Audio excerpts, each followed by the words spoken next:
여러분 안녕하세요. 경익남과 토론합시다. 오늘 초대 손님 최용식 소장님입니다. 안녕하세요. 안녕하세요. 반갑습니다. 채널에 이미 출연을 해주셨었지만 한 번 더 출연해 주셔서 인사 한번 부탁드리겠습니다. 예, 저는 21세기 경제학연구소 최용식 소장입니다. 최근에 경제병리학 책을 하나 발간을 했는데 아마 경제학에서 경제병리학을 아마 최초로 수립하지 않을까 싶어요. 네. 그렇게 알아주시면 고맙겠습니다. 예, 감사합니다.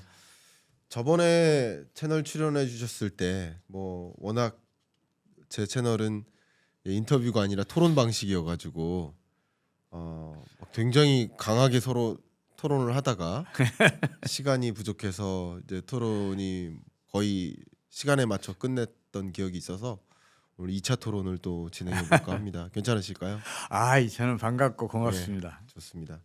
제가 단도직입적으로 질문 드리기에 앞서 우리 소장님께서 많은 또 여러 유튜브 방송 출연도 하시고 또 지금 머리는 이렇게 하얗시지만 또 굉장히 열심히 또 지필 할당도 지금 하고 계시고 그렇잖아요. 이렇게 활동하시는 가운데 이런 토론 프로그램 출연해서 저번에 저랑 토론하셨었는데 어떠셨습니까 혹시? 우리나라가 예. 토론 문화가 더 활성화돼요. 네. 우리나라 같은 경우에는 같은 편끼리만 이야기를 해요. 토론이 이루어지질 않아요. 근데 암컷과 수컷이 만나야 생산이 되잖아요. 네. 토론도 반대 의견이 강력하게 충돌을 해야 새로운 이론도 나오고 새로운 견해도 나오고 바람직한 길도 제시할 수 있고 그러잖아요. 그렇습니다. 그래서 우리나라가 토론 문화가 활성화돼야 되는데 이 프로그램이 그게 아마 첫 단추를 이렇게 깰지 않냐, 첫 예. 문을 열었지 않느냐 하는 생각이 들어서 그때도 반가웠고 지금도 반갑습니다. 그렇게 표현해 주셔서 감사하고 그러면 이제 본격적으로 토론을 시작해 볼 수 있도록 하겠습니다. 첫 질문입니다. 예. 워낙 24년 경제를 혹은 뭐 그전에는 23년 경제를 하드랜딩 올 것이다. 어쩌면 이제 하드랜딩보다는 좀 금융위기에 가까운 그런 상황에 놓일 수 있다라고 이제 경고를 해주셨습니다. 지금 24년 이제 하반기가 왔는데 그런 경고의 메시지 아직도 일관되게 유지하고 싶으실까요? 어떤 의견이십니까? 먼저 이 말씀 먼저 드릴게요. 네. 사람이 중병에 걸리더라도 좋은 의사 만나서 적절한 처방을 시적절하게 받게 되면 그 병에 벗어날 수가 있어요. 그렇죠. 그리고 웬만한 질병도 대증요법으로 일시적으로 치료해낼 수는 있어요. 네. 지금 세계 경제 상황을 보면 네. 2022년도에 이미 그 미국에서 금융위기가 약하게나마 진행이 됐어요. 네. 당시에 상반기에 두 분기 연속 마이너스 성장했잖아요. 네. 이걸 흔히 리세션이라고 부르잖아요. 그런 일이 벌어졌었는데 당시에 미국 연준이 적절한 처방을 시적절하게 펼쳤어요. 미국 입장에서 봤을 때는. 네. 그래서 그걸 임시 처방으로 이렇게 벗어났어요. 네. 근데 이런 그 대증요법은 근치는 해내지 못해요. 그래서 그게 자꾸만 반복이 돼요. 그래서 2023년도 우리가 잘 알다시피 3월 8일부터 실버게이트, 실리콘밸리, 또 퍼스트 리퍼블릭, 또 뭐 등등 이런 은행들이 계속 유동성 이게 들어갔었잖아요. 네. 그때 이제 미국 정부가 예금 전액 보장을 하겠다. 충격적인 그런 발표로 그걸 가라앉혔어요. 네. 근데 그게 근치는 아니잖아요. 금융위기는 바닥에서 계속해서 용암처럼 들끓고 있단 말이에요. 예. 이게 용암이 밖으로 터져 나오면 이제 화산이 되는 거잖아요. 네. 이제 그런 게 이제 언제 터지느냐를 자꾸 지금 제가 재고 있는데 제 성격이 좀 많이 급해요. 그래서 네. 미리미리 그런 얘기를 해요. 그러시군요. 1997년 말에 터졌던 우리나라 외환위기도 1995년부터 참 절절한 말로 막 이 외환위기 곧 터진다는 이야기를 해요. 예. 심지어는 피를 토하는 심정으로 당국자에게 경고하고자 한다 이런 얘기까지 한단 말이에요. 네. 근데 터진 건 2년 뒤에요. 예. 이번에도 제가 1년 이상 지금 틀렸잖아요. 그 지난해 말쯤에 터질 예. 걸로 봤는데 아직도 안 터졌어요. 근데 그거는 그 미국 연준을 비롯해서 전 세계 중앙은행장들이 네. 사실은 정기적으로 화상회의를 하면서 공동 대응을 해오고 있어요. 그렇습니다. 그래서 지금 이게 대증요법이거든요. 그래서 네. 금융위기 진행을 지금 막아내고 있는데 제가 봤을 때는 그게 한계에 온 것 같아요. 그래서 올해 11월에 미국 대선이 끝나면 네. 제가 보기에는 12월쯤에는 예. 금융위기가 빠르게 진행되지 않을까 그렇게 저는 우려하고 있어요. 네, 말씀 이렇게 주셨던 것처럼 어쨌든 미국 정부로서는 이런 금융위기 올 수 있는 여지는 있으나 그걸 막고 있다고 하셨고, 그리고 막고 있는 이유는 금융위기 오면 안 되니까잖아요. 근데 대선 이후에는 막을 만한 여력이 없어진다라는 말씀을 주신 거예요. 예, 그럴 것 그렇게 보신 같아요. 거고, 예, 그렇게 보시고요. 자, 그러면 24년은 아니더라도 25년 초에는, 대선 후에는 금융위기 올 수 있다 이렇게 올해 전망하시는 거예요? 연말 넘기기 힘들 것 같아요. 네. 제가 봤을 때는 그래요. 올해 연말을 넘기기 힘들 것 같다. 그러면 말씀하시는, 혹시나 이제 토론을 하는데 그 사용하는 용어가 좀 차이가 있으면 이게 이야기가 전달이 안 될 수 있으니까 이 질문 드리겠습니다. 그럼 최용식 소장님께서 말씀하시는 금융위기, 이 금융위기의 정의는 어떤 모습입니까? 예를 들면 2008년 금융위기 정도를 가늠하면 될지 어떻게 생각하십니까? 2008년 금융위기 적절한 말씀해 주셨는데 네. 그렇게 보시면 돼요. 아, 금융위기라는 것은 신용 수축이 어느 부분에서 일어나잖아요. 네, 그러면 이게 신용 파괴제를 작동을 시켜요. 네, 신용 창조 원리는 뭐 많은 분들이 잘 아시니까 설명 안 드리겠는데 그 역과정이 일어나요. 네, 이건 악순환을 한단 말이에요.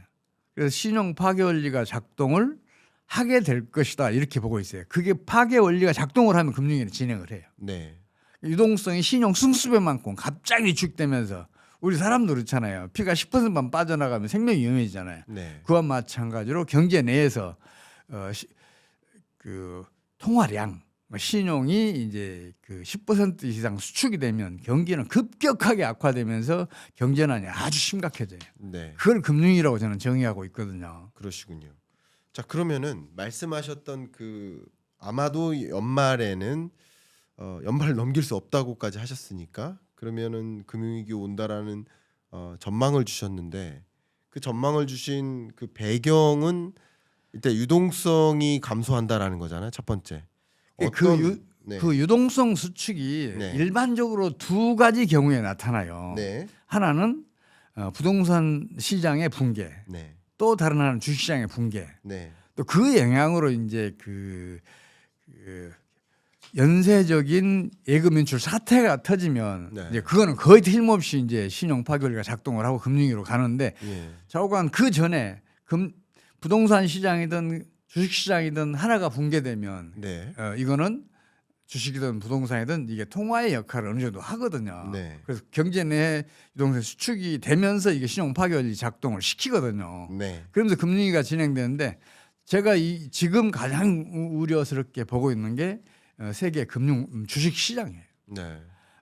미국 같은 경우에는 지금 사상 최고치를 갱신했고 지금도 최고 수준을 유지하고 있는데 예. 이건 전형적인 유동성 장세예요. 네. 실적이 뒷받침하지 않은 장세예요. 네. 뭘로 그걸 제가 말씀드릴 수 있냐 그러면 우선은 2021년 같은 경우에는 그 가상화폐 이게 광풍이 불었잖아요.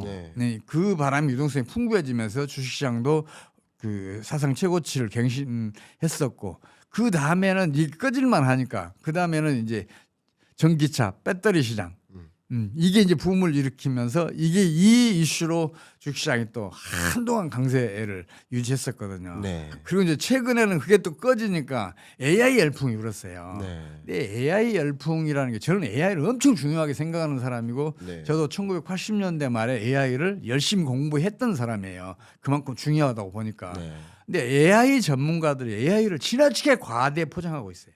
지금 전문가들이 얘기하듯이 AI가 금방 우리 실생활에 이게 엄청난 변혁을 일으키기에는 아직 시간이 좀 많이 필요해요. 한 5, 6년 더 필요할 거예요. 근데 그걸 자꾸만 미리 땡겨서 얘기를 하다 보니까 이게 거품이 잔뜩 껴 있어요. 엔비디아 같은 경우에도 엔비디아 실적은 좋아요. 근데 엔비디아 AI 반도체를 매입해서 그 쓰고 있는 기업들, 이 기업들이 과연 그런 정도의 실적을 내고 있느냐? 그건 아니거든요. 일부 전문가들도 이미 다 얘기한 얘기고 뭐 15조 달러의 신규 수요가 있어야 지금 현재의 그 AI 시장을 뭐 지속할 수 있다는 이야기를 이제 전문가들이 했으니까 저는 뭐 거기서 더 이상 말씀드릴 게 없는데 어떻든 간에 그런 어떤 그 이슈들이 어떤 그 호재들이 주식시장을 끌어왔거든요. 네. 근데 앞으로는 어떤 호재가 나올 것인가 저는 그게 의문이에요. 저는 안 보여요. 자, 그러면 이제 말씀 주셨던 그 이론대로 좀 들여다 본다면 2024년 미국 주식 시장이 좋았던 이유는 유동성 때문이었고 그 과잉 유동성이 공급됐었던 그 배경에는 뭐 실적이 뭐 뒷받침되지 않았다라고 하시긴 하셨지만 어쨌든 이제 엔비디아나 이런 기업들의 실적은 뒷받침된 게 맞는 것 같고요.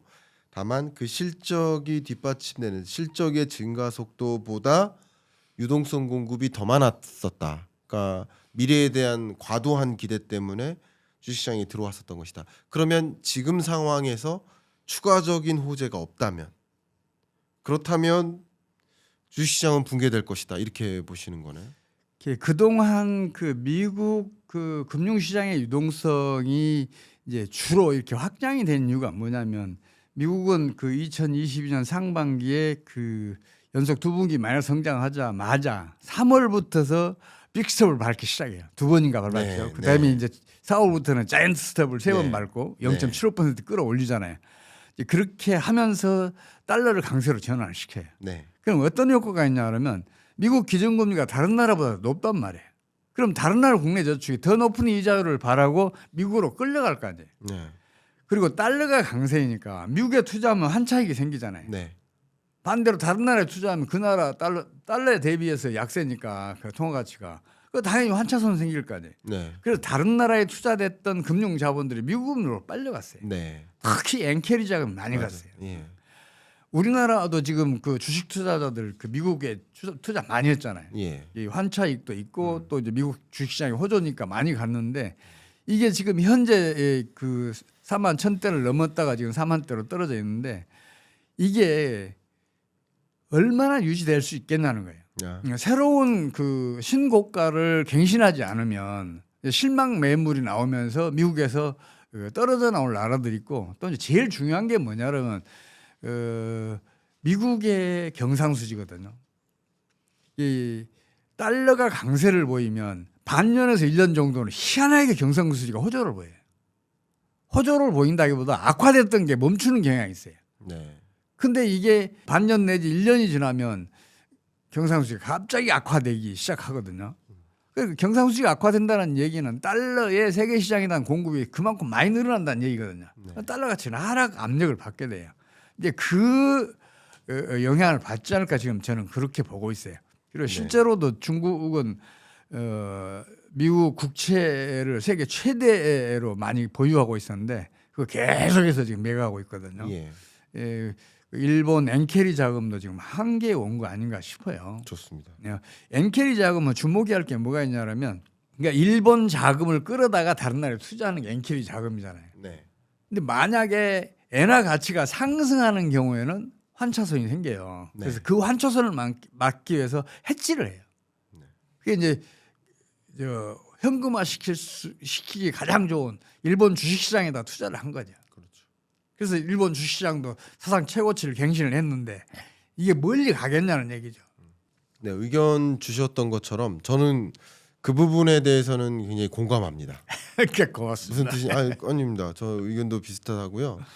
그러니까 특히 24년 하반기에 미국의 이제 금리 인하를 시작으로 그러면 미국의 금리와 일본의 금리 격차가 좁혀지는 과정에서 엔캐리 뭐 그렇다 하더라도 일본과 미국의 금리 격차가 너무나 심하게 많이 나니까 5. 지금 5% 정도 그렇죠. 이상 차이 나죠. 아유 그럼요. 예, 지금 미국이 5.5고 일본은 0.5가 안 되니까 예. 5% 포인트가 더 납니다. 근데 일본의 금리 인상을 생각하고 하고 혹은 금리 인상이 어렵다 하더라도 미국의 금리 인하만으로도 격차를 이제 좁히게 만들고 특히 강달러 현상이 좀 꺾이면 나갔던 엔캐리 자금이 청산될 수 있는 우려가 있습니다. 저도 그 부분이 향후 주식 시장을 봐야 될 굉장히 중요한 변수다라고 생각합니다. 첫 번째, 두 번째 중국도 역시 미국에 대한 국채 보유 규모를 줄이고 상대적으로 이제 금으로 대체하고 있는 그런 경향이 좀 뚜렷하게 전개되고 있습니다. 그리고 미국이 이제 금리 인하를 또 추가적으로 단행하는 과정에서 중국이 이 국채 보유 규모를 추가적으로 축소할 수는 있겠죠. 근데 미국은 계속 국채를 많이 발행해서 지금까지 버텨왔는데 여기서 국채 보유 규모가 축소되거나 일본 자금이 빠지면 그만큼 미국 주식 시장이 순식간에 일시적으로 급락하는 일이 있을 수 있다고 생각합니다. 저도 그렇게 생각합니다. 근데 그 미국 시장이 먼저 무너지는 일은 없을 거예요. 미국 시장이 아니라 예. 그럼 어느 미국보다 시장? 더 위험한 게 일본 시장이고 중국 시장이고 유럽 시장인데 중국은 네. 강력한 통제 경기 체제니까 그걸 버텨내요. 예, 일본은 아니에요. 네, 특히 지금 최근에 일본이 그 엔화가 한때 이 달러당 150엔 이상까지 갔다가 지금 140엔대로 떨어지고 점점 더 떨어지고 있거든요. 네, 이제 그런 것만 보더라도 일본의 그 주식시장이 먼저 네. 붕괴될 수도 있다. 네. 엔캐리 자금 그 청산 과정에서 될 수 있다는 생각을 하고 있고 더 지금 걱정하고 있는 거는 유럽이에요. 네. 유럽은 지금 2020년 그 코로나 사태 이후로 초장기 저성장을 하고 있는데 지난해 하반기부터는 대부분 나라들이 마이너스 성장으로 돌아서고 있거든요. 네. 그런데도 불구하고 주식시장은 사상 최고치를 갱신하고 있어요. 전형적인 금융 장세예요. 유동성을 풀어서 예. 금융시장을 이제 활성화를 시킨 그 결과거든요. 네. 근데 거품이라는 것은 꺼질 수밖에 없어요. 좋습니다. 저는 그럴 가능성도 상당히 있다고 생각합니다, 소장님.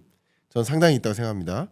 그래서 하반기 혹은 25년에 이 주식 시장을 볼 때 굉장히 중요한 변수로서 일본의 엔캐리 청산이나 중국의 국채 보유 규모 축소 이 움직임이 좀 중요한 역할을 할 거라고 생각합니다. 이게 두 가지가 중요한 변수라고 생각하고 저도 25년 경제 전망서를 냈고 그 경제 전망서에서도 그 두 가지가 굉장히 중요한 변수로 작용할 것으로 전망을 하고 있습니다.